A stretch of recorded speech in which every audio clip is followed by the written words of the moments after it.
Good afternoon दोस्तों। आइए आज हम पेट का एक स्पेशल टॉपिक नेताजी सुभाष चंद्र बोस और आज़ाद हिंद फौज के बारे में पढ़ते हैं। तो जो स्पेशल दिया गया, पिछली बार भी यहाँ से क्वेश्चन आया था, इस बार भी आने की पूरी उम्मीद है। आइए बात करते हैं सबसे पहले इनके जन्म की। तो इनका जन्म अगर पूछे कहाँ हुआ था तो कटक उड़ीसा में हुआ था, जो पहले बंगाल में हुआ करता था कटक, लेकिन आज कहाँ पे है? उड़ीसा में। पहले बंगाल में था।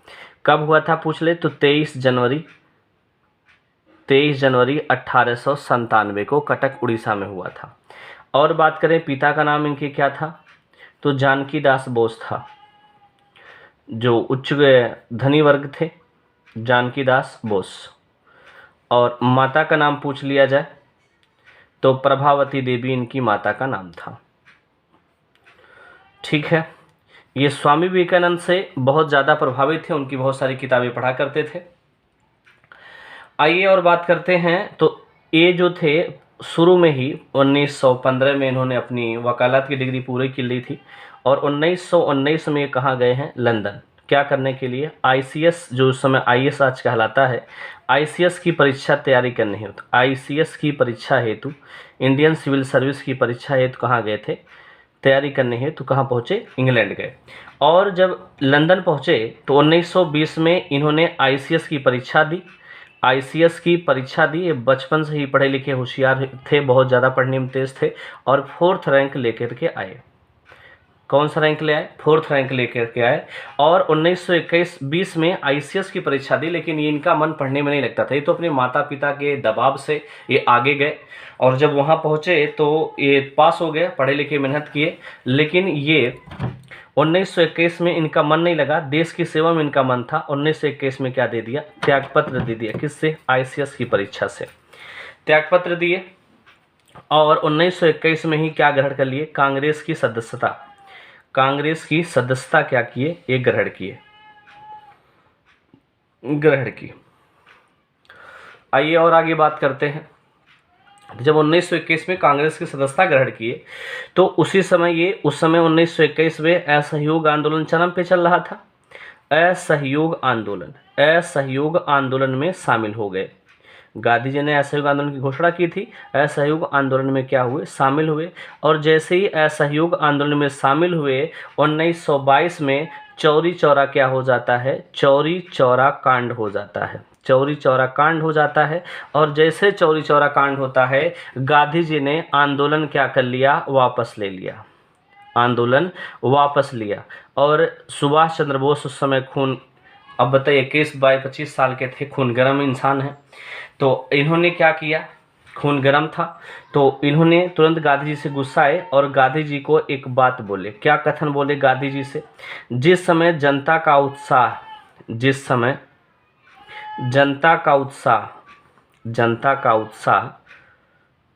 चरम पर था, उस समय आंदोलन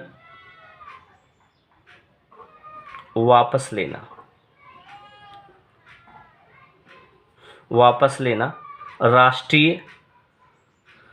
राष्ट्रीय, अब याद रखिएगा, राष्ट्रीय निंदा के समान है। राष्ट्रीय निंदा के समान है, सॉरी दिख नहीं रहा, राष्ट्रीय निंदा के समान है। ऐसा इन्होंने एक कथन कहा कि जिस समय जनता का उत्साह चरम पर था, उस समय राष्ट्रीय आंदोलन को वापस लेना क्या था? एक राष्ट्रीय निंदा के समान है, ऐसा आपके सुभाष चंद्र बोस ने कहा। तो इससे गांधी जी भी थोड़ा सा नाराज हुए। उन्होंने कहा कि अगर मुझे इस आंदोलन को वापस लेने के लिए अगर मेरी जान भी चली जाए तो मैं अपनी जान भी स्वेच्छा से दे सकता हूं। ऐसा गांधी जी ने भी अब कहा था इनके जवाब में, प्रत्युत्तर में, कि झीन के लड़का हमें ऐसा कही दी। बात समझ में आया? तो सुभाष चंद्र बोस वहां से गुस्सा हुए। उसी समय 1923 में बहुत सारे लोग भी अलग हुए अब कांग्रेस से। स्वराज पार्टी का क्या किया गया? गठन किया गया। किसके द्वारा? चित्तरंजन दास के द्वारा स्वराज पार्टी का गठन किया गया और उसके सचिव बनाए गए। इसके सचिव कौन रहे? तो याद रखिएगा, मोतीलाल नेहरू। चित्तरंजन दास के द्वारा ये अध्यक्ष थे इलाहाबाद में, और सचिव कौन थे? मोतीलाल नेहरू थे। मोतीलाल नेहरू उस समय सचिव थे और उसी में सदस्य के रूप में कौन बनाए गए, सदस्य बनाए गए, तो याद रखिएगा सुभाष चंद्र बोस। सुभाष चंद्र बोस क्या बनाए गए, सदस्य बनाए गए। बोस क्या बने, सदस्य बने। बात क्लियर हो गई। तो ये स्वराज पार्टी में पहुंचे और ठीक कुछ समय के बाद ये 1924 में स्वराज पार्टी से इलेक्शन लड़े और कौन लड़े, चित्तरंजन दास, स्वराज पार्टी में। कहाँ पे, कोलकाता में जो सीआर दास हैं वो क्या बन गए, मेयर बने। और जब सीआर दास मेयर बने तो सीईओ बनाए कौन, तो मेयर साहब ने सीईओ किसे बनाया, तो याद रखिएगा सुभाष चंद्र बोस को क्या बनाए गए, सीईओ बनाए गए। सुभाष चंद्र बोस क्या बने, सीईओ बने। और उसी समय 1925 में किसका देहांत हो जाता है, 1925 में सीआर दास का क्या हो जाता है, देहांत हो जाता है। और जो स्वराज पार्टी होती है वो अस्तित्व खत्म हो जाता है। स्वराज पार्टी धीरे धीरे क्या होती है, खत्म हो जाती है सीआर दास के मृत्यु से। बात क्लियर है। और आगे चल करके 1930 में कलकत्ता के क्या बने, ये मेयर बने। कौन, बोस साहब कलकत्ता में क्या बने, मेयर बने। और बहुत अच्छे अच्छे काम किए थे कलकत्ता में बोस साहब। बात क्लियर हो गया। और उसी समय क्या हुआ था, 1930 में आपको पता होगा सविनय अवज्ञा आंदोलन चल रहा था। सविनय अवज्ञा आंदोलन चल रहा था, जोरों पे था। सविनय अवज्ञा आंदोलन चर्चा में था। और 5 मार्च 1931 को गांधी इरविन समझौता होने वाला था। गांधी इरविन समझौता होने वाला था। 5 मार्च 1931 को गांधी इरविन समझौता हुआ। और इसमें यह कहा गया कि गांधी जी जो हैं वो कहाँ जाएंगे, कहाँ पे जाएंगे, कलकत्ता में, लंदन में, इंग्लैंड जाएंगे। ये सविनय अवज्ञा आंदोलन पे जो भी कुछ बवाल मचे हैं उनकी जांच के लिए कमेटी बैठी गई और उसे क्या कहा गया, गोलमेज सम्मेलन। गोलमेज क्या हुआ, सम्मेलन हुआ। तो गोलमेज सम्मेलन में गांधी जी को कांग्रेस ने अकेला भेजा था। सुभाष चंद्र बोस ने कहा था अकेले मत भेजिए।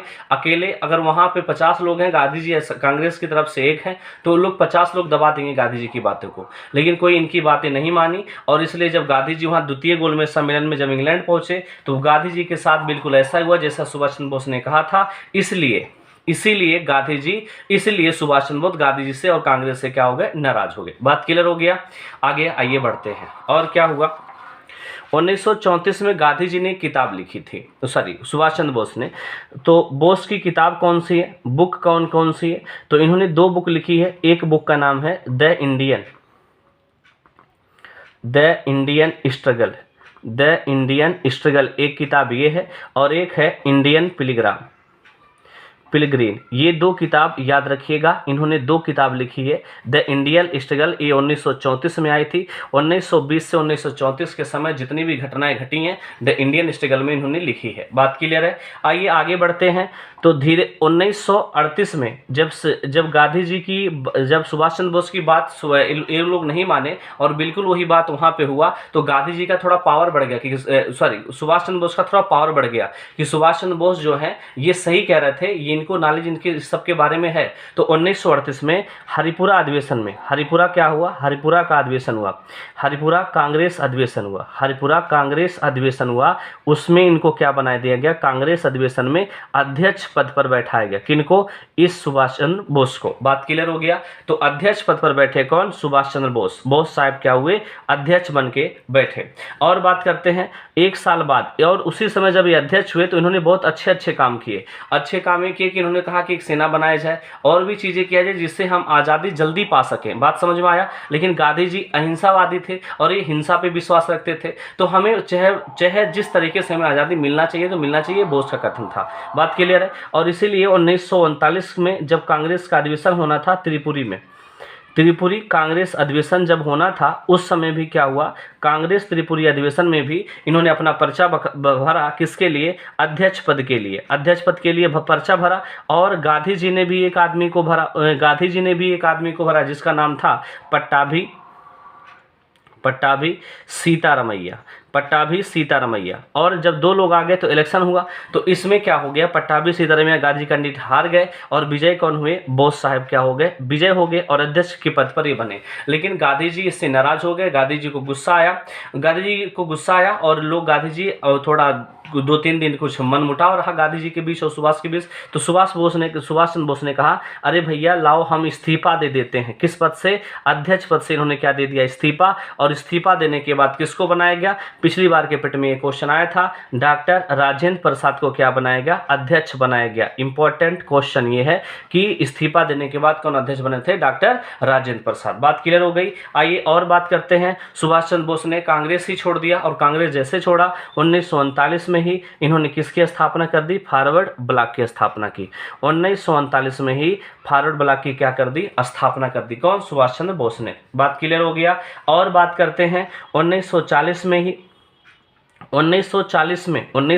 में एक कानून आया था, उस समय द्वितीय विश्व युद्ध चर्चा में था, जोरों पे चल रहा था, भारत रक्षा एक्ट आया था। उसी के तहत किसी को भी अगर कोई थोड़ा बहुत इधर उधर बवाल करेगा उसे तुरंत क्या कर लिया जाएगा, गिरफ्तार कर लिया जाएगा। और 1940 में ही बोस को इसके तहत क्या कर दिया गया, जेल में बंद कर दिया गया। लेकिन जैसे ही जेल में पहुंचे ये अनशन पे बैठ गए, अनशन करने लगे, ये खाना पीना त्याग दिए। तो जब लगा कि ब्रिटिश सेना को ये खाना पीना छोड़ दिए हैं तो जल्दी पुटुक जाएंगे, ऊपर चले जाएंगे। इसीलिए क्या हुआ, 1941 में इनको क्या कर दिया गया, रिहा कर दिया गया। 1 मिनट, पेन में थोड़ा इंक भर देते हैं। 1941 में ही इनको क्या कर दिया गया, रिहा कर दिया गया। और कहा गया कि इनको घर में ही क्या कर दिया जाए, घर में नज़रबंद कर दिया जाए, नज़रबंद करके रख दिया गया, घर में नज़रबंद कर दिया गया। और जब नज़रबंद हो गए तो उन्होंने कहा अब यहाँ से भाग चलते हैं। तो ये कहाँ गए, भारत। पहले भारत में से कहाँ गए, भारत से कहाँ गए देखिएगा, भारत से अफगानिस्तान काबुल गए, और काबुल से कहाँ गए, मॉस्को गए, और मॉस्को से कहाँ चले गए, जर्मनी चले गए। ये इतनी जगह पे इन्होंने गए थे। तो भारत से इनको भगाने में मदद कौन किया था, तो इनकी भतीजा भगाने में मदद कौन किए, तो याद रखिएगा इनके भतीजा का नाम है शिशिर। पूछा जाता है इनके भतीजा का नाम क्या है, शिशिर। और इनके भाई का नाम क्या है, शरत चंद्र बोस। शरत चंद्र बोस ने क्या किया, शरत चंद्र बोस ने मदद किया था भारत से भगाने के लिए। जब ये काबुल पहुंचे तो काबुल में किसके यहाँ रह रहे थे, तो याद रखिएगा उत्तम चंद्र मल्होत्रा के यहाँ रुके थे। मल्होत्रा के यहाँ ये रहते थे, ठीक है, घर पर रुके थे, घर पर। और एक पॉइंट याद रखिएगा, यहाँ जब पहुंचे काबुल से आगे ले जाने में इनको मदद कौन किए थे, तो याद रखिएगा भगत राम तलवार इनको क्या किए थे, काबुल से आगे ले जाने में मदद किए थे। और ये किस नाम से जा रहे थे, रहमत अली के नाम से आगे जा रहे थे, अपने वास्तविक नाम से नहीं। और सुभाष चंद्र और ये भगत तलवार और बोस साहेब भी अपने वास्तविक नाम से नहीं जा रहे थे, ये किस नाम से आगे जा रहे थे, ये भी पूछा जाता है। तो याद रखिएगा जियाउद्दीन के बेस से कहाँ जा रहे थे, आगे बढ़ रहे थे। बोस भी जियाउद्दीन के बेस से क्या बढ़ रहे थे, आगे बढ़ रहे थे। ये पहुंचे थे कहाँ पे, भारत से काबुल पहुंचे थे जियाउद्दीन के बेस से। बात समझ में आया। और काबुल से मॉस्को किस बेस से गए थे, तो याद रखिएगा आरलैंडो के नाम से आगे बढ़े थे। आरलैंडो के नाम से बोस जो थे भारत से, और काबुल किस नाम से पहुंचे, जियाउद्दीन के नाम से। काबुल से मॉस्को किस नाम से पहुंचे थे, आरलैंडो के नाम से ये पहुंचे आपके यहाँ पे। और फिर कहाँ पहुंच गए, जर्मनी पहुंच गए। बात क्लियर हो गई। ये इतनी बातें आप याद रखिएगा बोस के बारे में। आइए और आगे चर्चा करते हैं बोस के बारे में, क्या क्या बातें और हुई हैं। जी हाँ,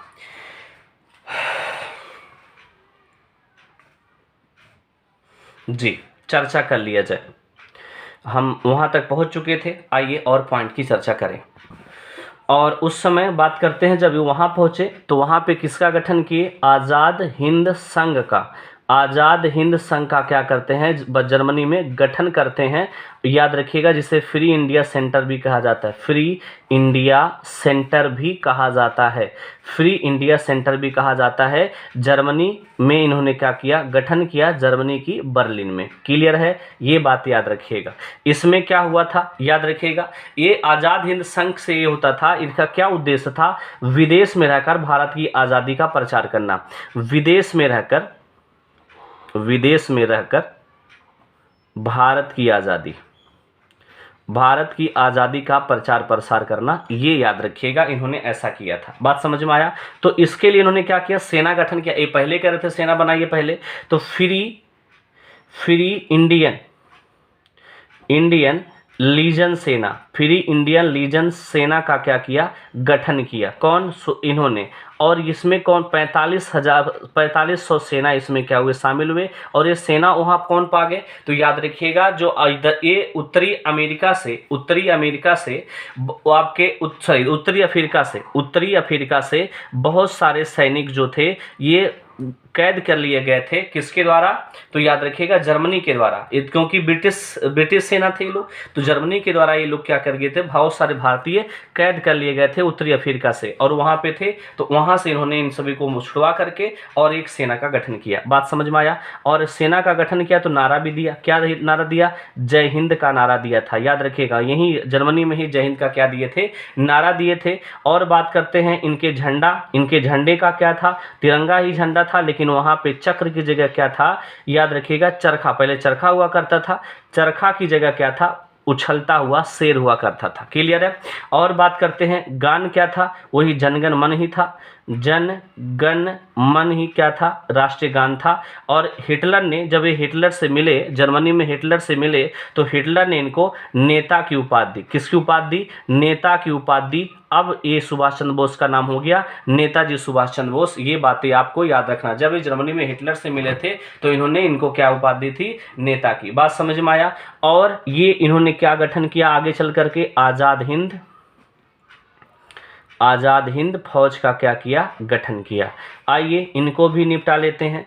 इसे एक नाम और कहा जाता है क्या, भारतीय राष्ट्रीय सेना भी कहा जाता है। भारतीय राष्ट्रीय सेना, इंडियन नेशनल आर्मी कहा जाता है। ये बातें आप याद रखिएगा। आईएनए भी इसे कहा जाता है।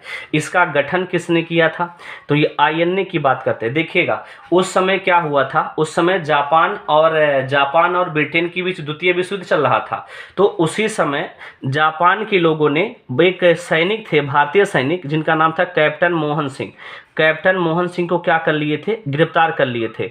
जब कैप्टन मोहन सिंह को गिरफ्तार कर लिए तो जापान के लोगों ने जब गिरफ्तार किया तो जापान के लोगों ने सोचा कि अगर हम भारतीयों को लेकर के आगे बढ़ते हैं तो वहाँ तो भारत, इसके बाद सुनिएगा, ये वो लोग क्या किए, अगर भारतीयों को लेकर हम भारत में आक्रमण करेंगे ब्रिटेन के ऊपर तो हमें थोड़ा आसान महसूस होगा, सहज महसूस होगा, क्योंकि भारतीय, वो लोग कहेंगे कि जापान नहीं लड़ रहा है, कौन लड़ रहा है, भारत के लोग लड़ रहे हैं ब्रिटेन से। बात क्लियर हो गया? तो इसीलिए कैप्टन मोहन सिंह को इन्होंने क्या किया, गिरफ्तार किए थे। इनकी सहायता से क्या किया गया, भारतीय राष्ट्रीय सेना का क्या किया गया, गठन किया गया। तो पूछ ले कौन किया था, कैप्टन मोहन सिंह। ये जापान की एक चाल थी। बात समझ में आया? ये बातें आप याद रखिएगा।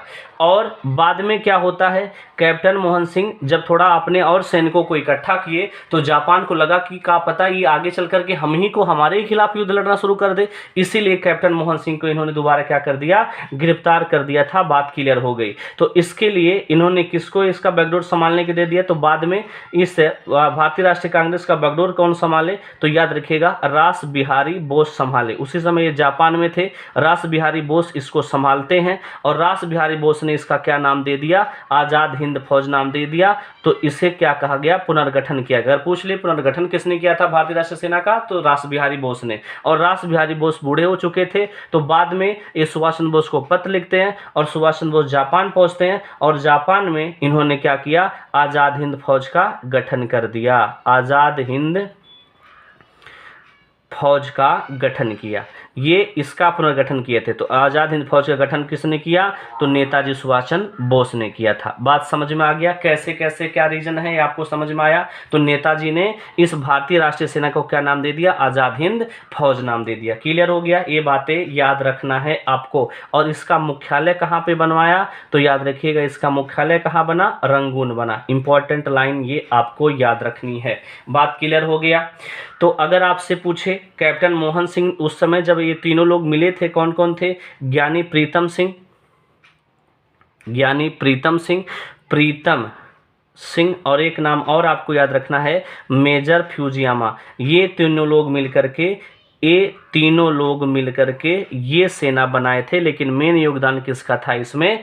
आपके कैप्टन मोहन सिंह था। बात समझ में आ गया। और कैप्टन मोहन सिंह को गया, अब मेजर फ्यूजियामा ने कहा ये आगे चल करके क्या पता हमारे खिलाफ लड़ाई कर दे, इसलिए इनको क्या कर देता है? जेल में बंद कर देता है मेजर फ्यूजियामा। बात क्लियर हो गया। तो अब आगे हम बात करते हैं आज़ाद हिंद फौज के बारे में। सुभाष चंद्र बोस अब इसका बागडोर संभाल रहे हैं। क्लियर है? आइए सुभाष चंद्र बोस की भी चर्चा हम लगे हाथ कर लेते हैं। तो आज़ाद हिंद फौज की चर्चा करें। आज़ाद हिंद फौज देखिएगा, इसके सुप्रीम कमांडर कौन रहे? सुप्रीम कमांडर कौन रहे? तो इसके सुप्रीम कमांडर नेताजी रहे। नेताजी मतलब सुभाष चंद्र बोस ही रहे। और याद रखिएगा, इसमें 4 गुरिल्ला रेजिमेंट हुआ। 4 गुरिल्ला रेजिमेंट में इसे बांटा गया। बात समझ में आया? कौन कौन रेजिमेंट? पहला सुभाष रेजिमेंट।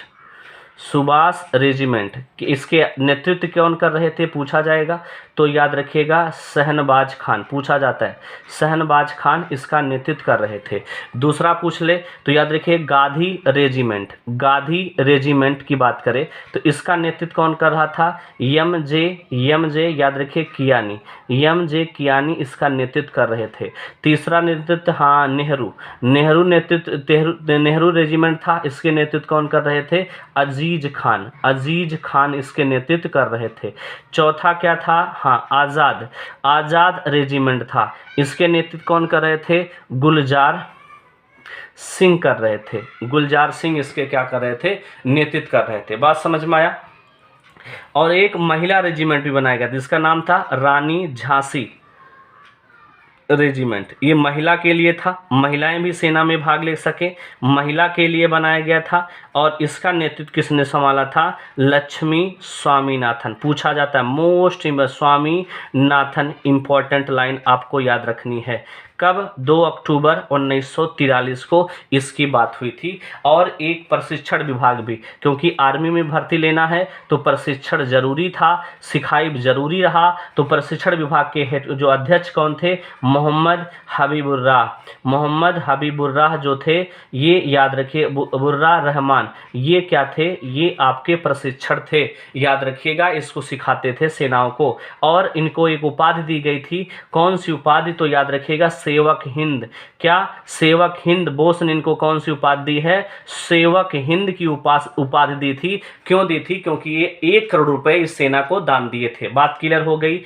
और जब ये सब सेना बन गई तो ये यहीं पे सिंगापुर पहुंचे और सिंगापुर में अस्थाई सरकार का क्या किए? अस्थाई सरकार का गठन कर देते हैं। कहते हैं ये जो सेना भले यहाँ सिंगापुर में गठन हुई है लेकिन ये भारत के लिए काम करेगी। कब गठन हुआ था? 21 अक्टूबर 1943 को। कहाँ पे? सिंगापुर के कैथे हाल में। सिंगापुर के कैथे हाल में इसका क्या हुआ? गठन हुआ था। इसको ये कहा गया कि यह अस्थाई सरकार है, ये भारत के लिए गठन किया गया है। 9 देश के लोगों ने क्या दिया? मान्यता दिया। कहा गया ये है भारत की सरकार, ना कि ब्रिटेन सरकार ही कर रही है। बात समझ में आया? और इसको 9 देश के लोगों ने क्या दिया? मान्यता दिया। जैसे जापान ने मान्यता दिया, वर्मा ने मान्यता दिया, इटली ने मान्यता दिया। ऐसे बहुत सारे देशों ने क्या दिया था? मान्यता दिया था। याद रखिएगा। और जापान के जो पीएम थे, जापान के पीएम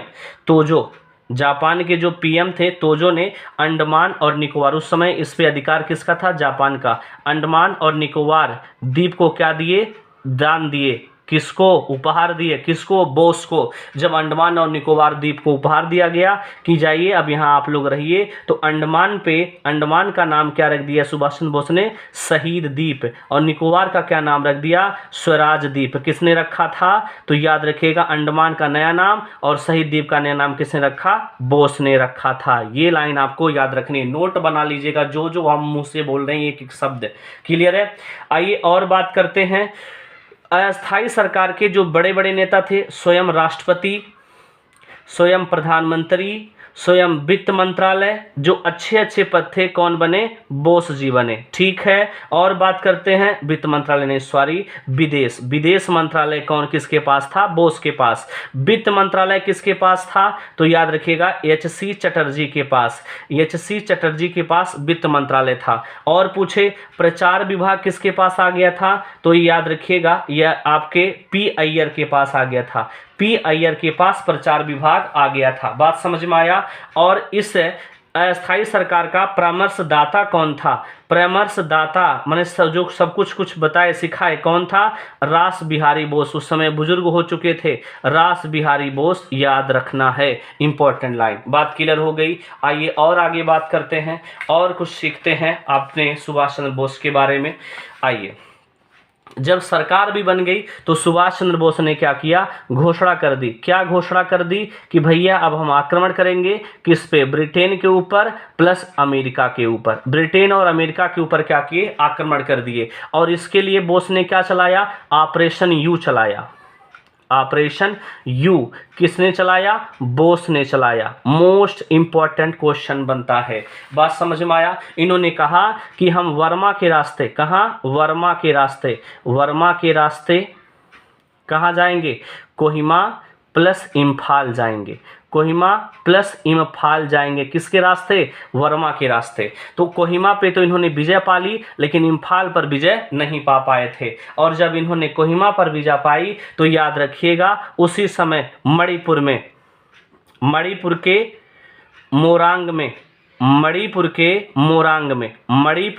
मोरांग में तिरंगा फहराया। क्या फहराया? तिरंगा फहराया। Important line. मणिपुर के मोरांग में तिरंगा फहराया। और क्या कहा? 6 जुलाई 1944 को 6 जुलाई 1944 को रंगून रेडियो के माध्यम से क्या कहा? रंगून रेडियो के माध्यम से गांधी जी को क्या बोला? गांधी जी को राष्ट्रपिता बोले कि अब आप हमारी मदद कीजिए, हम आज़ादी के करीब हैं। राष्ट्रपिता संबोधित किया किसने? गांधी जी को। सुभाष चंद्र बोस ने गांधी जी को। बात समझ में आया। रंगून रेडियो के माध्यम से। और बहुत सारे नारा भी दिए थे। कहाँ चलो? दिल्ली चलो। नारा किसने दिया? तो बताना। दिल्ली चलो का नारा सुभाष चंद्र बोस ने दिया था। तुम मुझे खून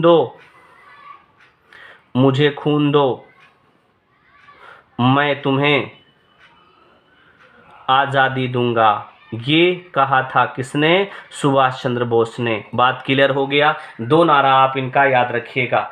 और बात कर लेते हैं जब, और उसी समय क्या बात हुई? 6 अगस्त की बात कर लेते हैं।